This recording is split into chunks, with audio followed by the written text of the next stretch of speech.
Movie के start में हम ऑलमोस्ट 10 साल की छोटी सी प्यारी सी बच्ची को देखते हैं। इस बच्ची का नाम सोफी था, जो कि एक अजाइलम में रहती थी क्योंकि उसके पेरेंट्स की डेथ हो गई थी। सोफी को नींद ना आने की बीमारी थी, इसीलिए वो पूरी रात जागकर गुजारती थी और अजाइलम में फिरती रहती थी क्योंकि उसे पूरी रात ही नींद नहीं आती थी। और हर बच्चे की तरह उसका भी एक डर था कि एक बाबा जी हैं जो रात के अंधेरे में आते हैं और बच्चों को उठा कर ले जाते हैं और फिर वो इन बच्चों को मार कर खा लेते हैं। एक रात जब सब सो रहे होते हैं तब विंडो के पास से उसे बिल्ली की आवाज सुनाई देती है। अब क्योंकि उसे नींद नहीं आ रही थी, इसीलिए उसे देखने के लिए बाहर जाती है। वो जब बालकनी में होती है तो देखती है कि कुछ बिल्लियों ने डस्टबिन को गिरा दिया है। फिर सडन वो देखती है कि बिल्डिंग के पीछे से एक जायंट कहा डस्टबिन को उठाकर उसकी जगह पर रख देता है। इसके बाद बिल्डिंग के पीछे से एक काफी बड़ा जायंट बाहर आता है। सोफी उस जायंट को देख चुकी थी और वो भी सोफी को देख चुका था। उसे देखकर वो डर जाती है और जल्दी से अपने बिस्तर पर चली जाती है, लेकिन वो जायंट विंडो से हाथ अंदर डालकर सोफी को उठा लेता है और उसे अपने साथ ले जाता है। हम देखते हैं कि ये जायंट इंसानों के सामने नहीं आता था और जब उसके रास्ते में कोई इंसान आता था तो वो किसी न किसी तरह खुद को छुपा लेता था और फिर सबकी नजरों से बचते हुए वहाँ से निकल जाता है। फिर वो सोफी को भी अपने साथ लेकर एक दूसरी दुनिया में आ जाता है और ये दुनिया थी जायंट्स की दुनिया, यानी यहाँ पर सिर्फ जायंट्स रहते थे। सोफी देखती है कि ये तो एक काफी बड़ा घर है और वहाँ की हर एक चीज जायंट्स की तरह ही बड़ी थी। सोफी वहाँ से भागने की कोशिश करती है, जिस पर वो जायंट कहता है कि यहाँ से भागने का कोई भी रास्ता नहीं है, इसीलिए तुम यहाँ से कहीं भी नहीं जा सकती। ये सुनकर वो डर जाती है। वो नोटिस करती है कि ये एक बूढ़ा जायंट है। वो जायंट सोफी को एक पैन पर रख देता है और बोलता है कि मुझे बहुत भूख लग रही है, मुझे इतनी भूख लग रही है कि मुझसे वो कंट्रोल ही नहीं हो रही है। सोफी समझ रही थी कि ये जायंट मुझे ही खाने वाला है। वो वहाँ पर और भी जायंट्स की हंसने की आवाजों को नोटिस करती है, इसीलिए वो उस बूढ़े जायंट से पूछती है कि क्या यहाँ पर और भी जायंट्स हैं, जिस पर वो बूढ़ा जायंट कहता है कि जी हाँ, यहाँ पर और भी जायंट्स हैं और वो सारे जायंट्स कैनिबल हैं, यानी वो इंसानों को कच्चा ही खा लेते हैं क्योंकि उन्हें किसी भी इंसान पर तरस नहीं आता और जो भी उनके हाथ लग जाता है वो उस इंसान को निगल जाते हैं। ये सुनकर सोफी और ज्यादा डर जाती है, इसीलिए वो बूढ़े जायंट से पूछती है तो क्या आप भी मुझे खा लेंगे, जिस पर वो बूढ़ा जायंट कहता है कि नहीं, मैं इंसानों को नहीं खाता क्योंकि मैं एक वेजिटेरियन जायंट हूँ, ना कि कैनिबल। और ये बूढ़ा जायंट सिर्फ एक वेजिटेबल ही खाता है जो टेस्ट में बिल्कुल भी अच्छी नहीं थी, लेकिन इसके बावजूद भी वो इंसानों को खाना नहीं चाहता और इससे ये बात जाहिर होती है कि वो एक अच्छा और रहमदिल जायंट है। वो उस बूढ़े जायंट से पूछती है कि अगर आप इंसानों को नहीं खाते तो फिर आप मुझे यहाँ पर क्यों लेकर आए हैं, जिस पर वो बूढ़ा जायंट कहता है क्योंकि तुमने मुझे देख जो लिया था और तुम मेरे बारे में वहाँ पर किसी को बता देती जिससे मेरी जान खतरे में पड़ सकती थी, जिससे इंसानों को हमारा पता चल जाता और वो यहाँ पर आ जाते और बाकी जायंट्स को भी मार डालते और यही वजह है कि मुझे तुम्हें यहाँ पर लाना पड़ा और अब तुम अपनी सारी जिंदगी यहाँ पर मेरे साथ ही गुजारोगी। जिस पर सोफी कहती है कि नहीं, मैं तो यहाँ से भाग जाऊंगी, जिस पर वो बूढ़ा जायंट कहता है कि नहीं, तुम यहाँ से निकलने की गलती भी मत करना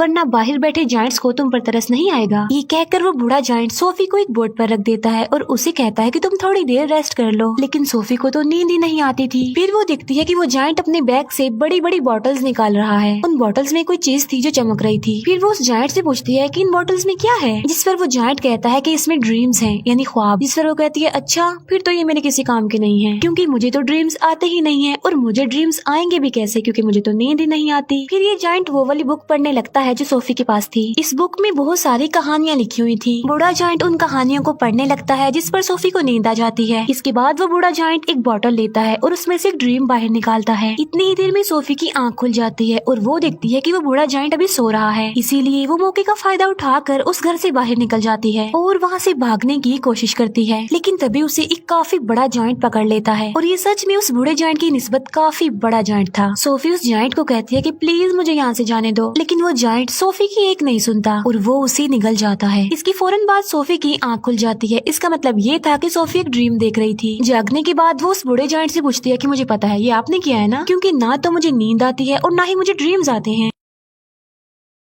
लेकिन आपने ये जो मुझे ड्रीम दिखाया है ये तो बहुत डरावना था। जिस पर वो जायंट कहता है कि मुझे ऐसा करना पड़ा और मैंने ऐसा इसीलिए किया है ताकि मैं तुम्हें ये बता सकूं कि बाहर तुम्हारे लिए कितना खतरा है, इसी वजह से तुम्हारे लिए बेटर होगा कि तुम यहीं पर ही रहो। बूढ़ा जायंट सोफी को समझाता है कि यहाँ पर जो जायंट्स हैं ना वो मुझसे साइज में काफी बड़े हैं और मैं तो उन जायंट्स के सामने कुछ भी नहीं हूँ क्योंकि मैं छोटा सा जायंट हूँ और बूढ़ा भी हूँ। अभी वो लोग बातें कर ही रही थी कि तभी वहाँ पर एक काफी बड़ा जायंट अंदर आ जाता है और वाकई ही ये उस बूढ़े जायंट की निस्बत काफी काफी बड़ा था। वो जायंट आते ही बूढ़े जायंट से पूछता है कि बताओ तुम किससे बात कर रहे थे बोने। अब यहाँ पर सारे जायंट्स बूढ़े जायंट को बोना कहते थे क्योंकि वो साइज में सबसे ही छोटा था। बूढ़ा जायंट जवाब देता है कि नहीं तो मैं तो किसी से बात नहीं कर रहा था। इसी दौरान सोफी भी कहीं पर छुप जाती है। इस बड़े जायंट के हाथ पर चोट लगी थी, इसीलिए वो पट्टी करवाने के लिए बूढ़े जायंट के पास आया था। अब क्योंकि वो जायंट कैनिबल था, इसी वजह से उसे उस घर में से इंसान की खुशबू आती है, इसीलिए वो वहाँ पर पड़ी हर एक चीज को देखने लगता है। तभी सोफी उस सब्जी के अंदर चली जाती है जो वो बूढ़ा जायंट खाता था, और जब वो जायंट उस सब्जी को स्मेल करता है तो उसे उसमें से इंसान की खुशबू आती है। आज से पहले इस जायंट ने कभी भी ये सब्जी नहीं खाई थी, लेकिन आज उसे इस वेजिटेबल में से अच्छी खुशबू आ रही थी, इंसान की खुशबू आ रही थी, क्योंकि उसमें सोफी जो थी, इसीलिए वो जायंट उसे खाने लगता है। ये देखकर वो बूढ़ा जायंट कहता है कि रुको, तुम ये नहीं खा सकते, क्या तुम भूल गए हो कि तुम वेजिटेबल्स नहीं खाते। जिस पर वो जायंट कहता है कि हाँ, मैं ये बात कैसे भूल गया कि मैं तो सब्जियां खाता ही नहीं हूँ। इसीलिए वो सब्जी को फेंक देता है और सोफी की जान बच जाती है। इसके बाद वो जायंट वहाँ से चला जाता है। फिर उस बूढ़े जायंट को कहीं पर जाना था और सोफी उससे पूछती है कि आप कहाँ पर जा रहे हैं। जिस पर वो बूढ़ा जायंट कहता है कि मैं किसी जरूरी काम से जा रहा हूँ। वो पूछती है कि कौन सा जरूरी काम, लेकिन वो उसे कुछ भी नहीं बताता। फिर वो सोफी के काफी फोर्स करने पर उसे बता ही देता है कि मैं ड्रीम्स को पकड़ने जा रहा हूँ। फिर सोफी उसे काफी कहती है कि मुझे भी अपने साथ लेकर जाइए, लेकिन वो उसे अपने साथ नहीं ले जाना चाहता था, क्योंकि बाहर जो जायंट सो रहे थे, अगर वो जाग गए, उन्होंने सोफी को देख लिया तो बहुत बुरा होगा। इसी वजह से वो किसी भी किस्म का रिस्क नहीं लेना चाहता था, लेकिन सोफी उसे काफी इंसिस्ट करती है, इसीलिए वो उसे अपने साथ ले जाने के लिए एग्री हो जाता है। जब वो बाहर आते हैं तो देखते हैं कि वो सारे जायंट्स गहरी नींद सो रहे हैं, इसीलिए ये दोनों उनके बीच से ही गुजरना चाहते थे, लेकिन इतनी ही देर में उन सारे जायंट्स की आंख खुल जाती है और वो बूढ़े जायंट को परेशान करने लग जाते हैं कि बोने तुम कहाँ पर जा रहे हो। जिस पर वो कहता है कि मैं तो अपने काम पर जा रहा हूँ। जिस पर वो जायंट्स कहते हैं कि हम नहीं चाहते कि तुम यहाँ से निकल कर बाहर जाओ, इंसानों की दुनिया में जाओ, क्योंकि अगर इंसानों को हमारे बारे में पता चल गया तो हमारी जान खतरे में पड़ जाएगी। वो सारे जायंट्स बूढ़े जायंट को बहुत ज्यादा तंग करते हैं और तभी मौके का फायदा उठाकर सोफी एक गाड़ी में छुप जाती है। लेकिन तभी बूढ़ा जायंट आसमान की तरफ इशारा करके कहता है कि वो देखो, सब देखते हैं कि आसमान पर बादल बने हैं और बारिश होने वाली है। असल में उन सारे जायंट्स को पानी से डर लगता था क्योंकि उन्हें वाटर फोबिया था, और तभी वहाँ पर बारिश होने लगती है और वो सारे जायंट्स जाकर छुप जाते हैं। तब मौके का फायदा उठाकर वो दोनों यानी बूढ़ा जायंट और सोफी वहाँ से चले जाते हैं। वो लोग माउंटेन्स पर चढ़ने लगते हैं। चलते चलते वो बादलों से भी काफी आगे निकल जाते हैं। सोफी कहती है कि यहाँ से तो देखने में ये स्टार्स बहुत ही प्यारे लग रहे हैं। बूढ़ा जायंट कहता है कि मैं तो इनका म्यूजिक भी सुन सकता हूँ। वो बताता है कि मैं इवन दुनिया की हर चीज की आवाज ही सुन सकता हूँ। मैं चींटियों की आवाज सुन सकता हूँ, कीड़े मकोड़ों की आवाज सुन सकता हूँ, इवन मैं ट्रीज की कहानियाँ भी सुन सकता हूँ। मेरे कान इतने तेज हैं कि दुनिया की हर आवाज को ही सुन सकते हैं। ये सुनकर सोफी कहती है कि मुझे तो यकीन नहीं आ रहा आपकी बातों पर। बूढ़ा जायंट कहता है कि यही सच है बेटा, तुम्हें मानना होगा। इसके बाद वो लोग एक लेक के पास पहुँच जाते हैं, जिसके पास एक काफी बड़ा और खूबसूरत ट्री था। बूढ़ा जायंट पानी में कूद जाता है और उनके साथ सोफी भी कूद जाती है। दोनों फिर लेक के दूसरे किनारे पर पहुँच जाते हैं और ये होती है ड्रीम्स की दुनिया, क्योंकि ड्रीम्स उस ट्री से यहाँ पर कतरों की तरह गिरते हैं और बूढ़ा जायंट इन्हें पकड़ने के लिए ही यहाँ पर आता है। फिर वो दोनों मिलकर बहुत सारे ड्रीम्स पकड़ लेते हैं। इन ख्वाबों में अच्छे और बुरे दोनों ड्रीम्स ही थे। इन ड्रीम्स को पकड़कर फिर ये लोग वापस जाने लगते हैं। ये दोनों अब एक दूसरे के काफी अच्छे फ्रेंड बन गए थे और एक दूसरे के साथ काफी खुश थे।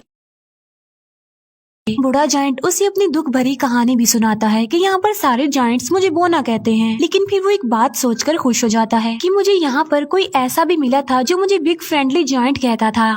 ये सुनकर सोफी कहती है तो आज से मैं भी आपको बिग फ्रेंडली जायंट यानी BFG ही कहूंगी। ड्रीम्स पकड़ने के बाद ये लोग सिटी में घूमते फिरते हैं, जहाँ पर बच्चे अपने अपने घरों में सो रहे होते हैं और बिग फ्रेंडली जायंट यानी BFG उन्हें नींद में बहुत अच्छे अच्छे ड्रीम्स देता है ताकि लोगों को उनके ड्रीम्स में खुशियाँ मिल सके। यहाँ पर हम ये जान पाते हैं कि BFG एक बहुत ही अच्छे दिल का जायंट है जो ड्रीम्स की दुनिया से ड्रीम्स ला कर लोगों को देता है ताकि सोते हुए ही सही ये उन लोगों की जिंदगियों में खुशियाँ तो ला सके। सोफी पूछती है कि ड्रीम्स के बारे में आपको क्या आपके पेरेंट्स ने बताया था, जिस पर वो जायंट यानी BFG कहता है कि जायंट्स के पेरेंट्स नहीं होते। फिर वो BFG से उसकी एज पूछती है कि आपकी उम्र कितनी है। BFG जवाब देता है कि जितनी उम्र इस दुनिया की है उतनी ही मेरी है, यानी जब से ये दुनिया बनी थी तब से ये जायंट्स भी बन गए थे, लेकिन ये इस दुनिया में ही इंसानों से छुप कर रहते हैं दीवारों के पीछे। फिर वो दोनों वापस जाने लगते हैं। सोफी अचानक पूछती है कि मेरा ब्लैंकेट कहाँ पर है। असल में सोफी का ब्लैंकेट जायंट्स की दुनिया में ही रह गया था और इस बात की वजह से BFG परेशान हो जाते हैं, इसीलिए वो सोफी को कहते हैं कि अब मैं तुम्हें अपने साथ नहीं ले जा सकता, क्योंकि अब तक उन जायंट्स को पता चल गया होगा कि मेरे साथ कोई इंसान भी है। और यहाँ पर BFG सोफी को एक बात बताता है कि बहुत सालों पहले मुझे एक बच्चा मिला था और वो भी इतना ही प्यारा और इनोसेंट था जितनी कि तुम हो, और तुम्हारी तरह उसने भी मुझे देख लिया था। इसी वजह से मैं उस बच्चे को भी जायंट्स की दुनिया में ले गया और उसी बच्चे ने मुझे पढ़ना सिखाया। और ये जो जैकेट तुमने पहन रखी है ये मेरे उसी मासूम छोटे से फ्रेंड की है, लेकिन इससे पहले कि मैं उस बच्चे को उसकी दुनिया में वापस लेकर आता काफी देर हो चुकी थी। और मैं बिल्कुल ये नहीं चाहता कि जो उस बच्चे के साथ हुआ है, मेरे उस दोस्त के साथ हुआ है, वो तुम्हारे साथ भी हो, क्योंकि तुम भी तो मेरी एक दोस्त ही हो ना। इसीलिए वो सोफी को वहीं पर छोड़कर वहाँ से जाने का फैसला करता है। हालांकि सोफी उन्हें काफी मना करती है यहाँ रुकने पर और उसके साथ चलने की जिद करती है, लेकिन वो जायंट इस बार उसकी बात नहीं मानता। तब BFG उसे अजाइलम में छोड़कर वहाँ से जाने लगता है। अब क्योंकि सोफी वहाँ पर रुकना नहीं चाहती थी, इसीलिए वो बालकनी से कूद जाती है, क्योंकि उसे पता था कि BFG उसे बचा लेंगे। और होता भी ऐसा है, BFG उसे बचा लेता है और इसीलिए ना चाहते हुए भी उसे सोफी की बात माननी पड़ती है। इसी वजह से वो उसे जायंट्स की दुनिया में दोबारा से ले आता है, जहाँ पर बाकी जायंट्स पहले ही उन लोगों के लिए वेट कर रहे थे, क्योंकि सारे जायंट्स जान चुके थे कि बूढ़े जायंट के पास कोई इंसान है। इसीलिए सारे जायंट्स अब जानना चाहते थे कि वो इंसान कौन है, कहाँ पर है। इसीलिए वो ब्लैंकेट की खुशबू की मदद से BFG के घर को चेक करते हैं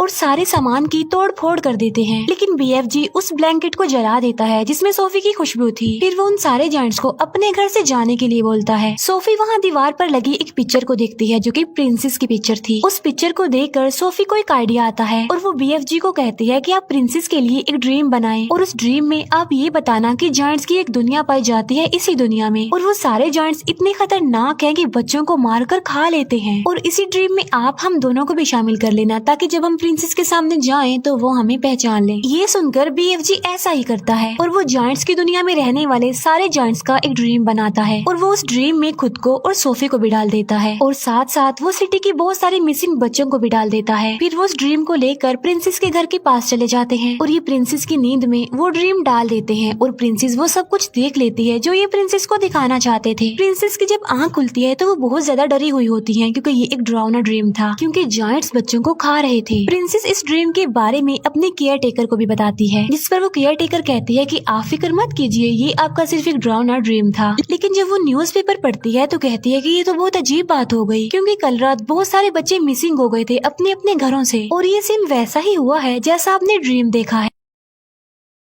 तभी प्रिंसेस कहती है कि पर्दे हटाओ, और पर्दे हटाते ही विंडो पर सोफी खड़ी हुई थी। असल में ये चीज भी उन्होंने ड्रीम में डाल दी थी और उसमें BFG को भी डाल दिया था। तब सोफी उन्हें BFG के बारे में बताती है और साथ साथ वो प्रिंसेस से प्रॉमिस भी लेती है कि आप मुझसे वादा करें कि आप BFG को कोई नुकसान नहीं पहुंचाएंगी। तब BFG प्रिंसेस के सामने आता है और तमीज से उनके सामने झुक जाता है। तब प्रिंसेस भी अपने प्रॉमिस को पूरा करते हैं। अच्छा, यहाँ पर जायंट्स की ना एक फनी बात भी थी कि वो किसी भी वर्ड को ठीक से नहीं बोलते थे, इसीलिए वो महारानी को मर्जानी कहता था, BFG इंसान को इंसान कहता था और ऐसे ही उल्टे सीधे लफ्ज बोलते थे। इसके बाद प्रिंसेस उनका अच्छे से वेलकम करती है और उन्हें एक काफी अच्छी दावत देती है। फिर ये लोग सारी बात प्रिंसेस को बता देते हैं कि जायंट्स की दुनिया में 9 बड़े बड़े जायंट्स ऐसे हैं जो इंसानों और बच्चों को पकड़कर खा लेते हैं। इसीलिए प्रिंसेस उनकी हेल्प करने के लिए तैयार हो जाती है और अपनी एक पूरी आर्मी तैयार कर लेती है, जो कि BFG की मदद से अपने हेलीकॉप्टर्स में बैठकर जायंट्स की दुनिया के लिए निकल जाते हैं। अब इन्होंने यहाँ पर एक प्रॉपर प्लान बनाया हुआ था, इसीलिए वो प्लान के मुताबिक एक जगह पर रुक जाते हैं, क्योंकि ये पूरी तैयारी के साथ उन पर अटैक करने के लिए आए थे। प्लान ये था कि BFG एक ड्रीम बनाएंगे और उस ड्रीम में BFG इन जायंट्स के लिए शर्मिंदगी और पछतावा डालेंगे उनके बुरे कामों के लिए जो उन्होंने किए थे, और BFG ऐसा ड्रीम बना भी लेता है। लेकिन जैसे ही BFG ड्रीम्स को उन जायंट्स में डालने के लिए जाता है, तब उन्हें याद आता है कि ड्रीम डालने वाली चीज तो मैं प्रिंसेस के महल में ही छोड़ आया हूँ और उस चीज के बगैर ऐसा करना रिस्की था, क्योंकि उन जायंट्स के पास जाना था। लेकिन सोफी हिम्मत करके उस ड्रीम वाले जार को उस जगह पर लेकर चली जाती है जहाँ पर वो जायंट्स सो रहे थे। लेकिन इससे पहले कि सोफी उस जार को तोड़ पाती, उन जायंट्स का लीडर उठ जाता है और वो जैसे ही सोफी को पकड़ने वाला होता है, सोफी उस जार को तोड़ देती है और ये ड्रीम उन जायंट्स की नींद में चला जाता है जो अभी सो रहे थे। और जब वो जायंट्स जागते हैं तो उन्हें अपने बुरे काम पर शर्मिंदगी होती है, लेकिन जो जायंट्स का लीडर था वो तो जाग रहा था, इसीलिए उसे कोई भी पछतावा और शर्मिंदगी नहीं होती और इसीलिए वो सोफी पर अटैक कर देता है। लेकिन तभी BFG उस जायंट के सामने आ जाते हैं। अब क्योंकि BFG बहुत छोटे थे इसीलिए वो जायंट उन्हें अपने हाथ में उठा लेता है, लेकिन जैसे ही वो BFG को मारने लगता है प्रिंसेस की पूरी आर्मी हेलीकॉप्टर्स के साथ वहाँ पर आ जाती है और वो लोग सारे जायंट्स को पकड़कर अपने साथ ले जाते हैं और उन्हें समंदर के बीच में एक आइलैंड पर छोड़ दिया जाता है। अब क्योंकि इनके चारों तरफ पानी था और ये तो पानी से डरते थे इसीलिए वो वहाँ से भाग नहीं सकते थे और इसीलिए अभी हमेशा के लिए यहाँ पर फंस गए हैं। प्रिंसेस उन जायंट्स के लिए वहाँ पर सब्जी के बीज भी फेंक देती है ताकि ये जायंट्स उन बीजों की मदद से वहाँ पर सब्जी उगाएं और सारी जिंदगी ये वो सब्जी ही खाएं। अब क्योंकि उन जायंट्स को ये सब्जी पसंद नहीं थी लेकिन अब ना चाहते हुए भी उन्हें ये सब्जी खानी पड़नी थी और पूरी जिंदगी इसी आइलैंड पर रहकर ये सब्जी ही खानी है। इसके बाद हम सोफी को देखते हैं जो बजाइला में नहीं रहती बल्कि प्रिंसेस के महल में रहती है और यहाँ पर सोफी बहुत खुश होती है और वो जब चाहे BFG से बात भी कर सकती है क्योंकि BFG ने बताया था कि वो इस दुनिया की सारी आवाजें सुन सकते हैं। दूसरी तरफ BFG जो कि अब जायंट्स की दुनिया में बिल्कुल अकेले रह गए हैं जिन्होंने जायंट्स की दुनिया में उस सब्जी के अलावा और भी बहुत सारी वेजिटेबल्स उगा ली हैं और वो भी अपनी लाइफ में बहुत खुश हैं। सोफी हर सुबह जागकर विंडो पर आती है और BFG को गुड मॉर्निंग कहती है जिसे BFG सुन लेते हैं और उसका जवाब देते हैं और ये प्यारी सी मूवी यहीं पर एंड हो जाती है। Thank you for watching.